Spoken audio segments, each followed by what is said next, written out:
Let's talk about Gojo's infinity and how things like oxygen and light can get through to sustain his life when everything else is blocked. So Gojo's curse technique is extremely complicated, and at some point I may do a full breakdown of it, but for the purposes of this, we're just going to talk about the aspect of infinity that blocks some things but lets other things in. Again, like oxygen and sunlight, right?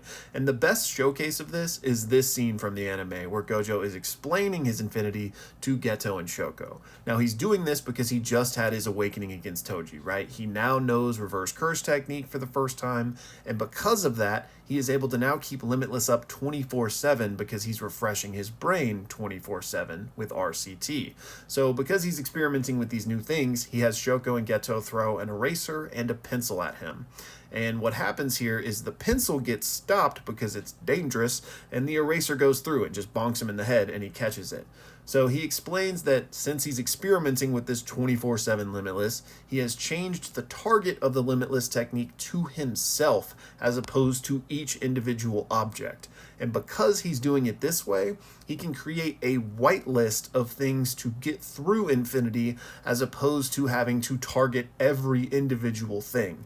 This is why Gojo doesn't have to, make sure that everything that comes at him, he has to react to it and be like, oh, block that. Instead, he's blocking everything and choosing what to let in. So in the case of the pencil and eraser, it's not as if Gojo whitelisted the eraser and said, let erasers through infinity. Instead, it was probably something more along the lines of, let things in that are traveling under a certain speed, or, objects that don't have a pointed end that can stab me. And again, you got to remember that this is him first experimenting with these things. So I would reckon eventually, or, when he's in a dangerous situation, this eraser wouldn't even get through. And in case anybody doesn't know what I mean by whitelist, it's just a term that's used a lot in computer science. So for example, think of an ad blocker, right? If you install an ad blocker, it's going to block literally every ad that it can on every website. However, you can whitelist certain sites to be like, okay, allow ads here.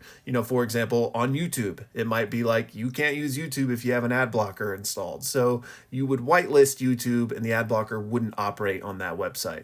So same thing with Infinity. Gojo says, you can let soft, fluffy objects through infinity, you can let oxygen through, you can let sunlight through, but block everything else. So I hope that helped clear things up, and shout out to Woomer for the sponsored question today. And as you can see, there is a second part to this question, which is a little hypothetical here, and it says, could 4 curses, all with the 6 eyes, beat 10,000 fly heads with the bite strength of a Yuji punch? And I don't know which curses you're referring to when you say the unnamed curses, but I don't think it matters. If we take 4 curses and give them the 6 eyes, I think they can easily handle 10,000 fly heads.